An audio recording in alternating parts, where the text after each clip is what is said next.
And breaking at 4, it's been nearly a year since the disappearance of toddler Kahleb Collins. Now, this case has shaken Fayette County and led to the arrest of his mother, that's Wendy Bailey, and grandfather, John Bailey.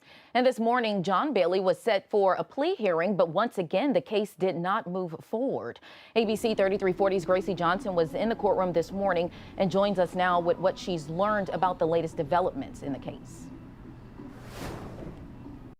John Bailey was scheduled to appear before a judge this morning, but instead never walked into the courtroom. That's because his case was continued once again, this time at the request of the defendant.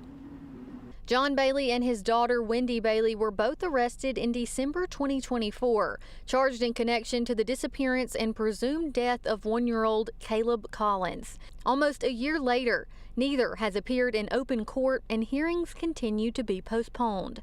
District Attorney Andy Hamlin says his office is still waiting on key evidence before the case can move forward. As soon as all the evidence is back and we're able to go to trial, the state will be seeking to try the case. I mean, my office, you know, we push cases to trial because we want to resolve them for the victims and for their families, and certainly that's the case here, but we have to have all of the evidence before we can sufficiently prove the case. That's part of why this process has taken so long. The court system moves very slowly, and it's important that all of the evidence is back so that the state can sufficiently prove the case to seek justice for these children. The Fayette County Sheriff's Office confirmed they're still waiting on DNA results from the FBI lab to determine whether human remains found earlier this year belong to Kahleb Collins. I do not have anything before me at this point that suggests Kahleb has been found.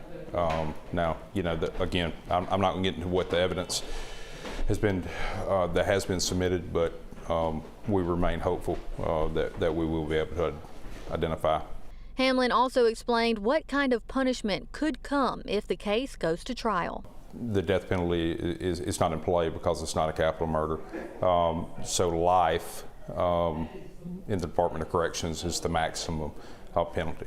And unless something changes, that would be the sentencing parameters we'd be working with.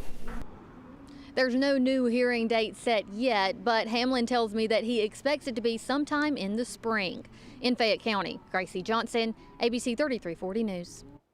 Wendy Bailey's plea hearing was also originally scheduled for today. Her hearing was continued back in October at the request of her defense attorney and rescheduled for April of 2026.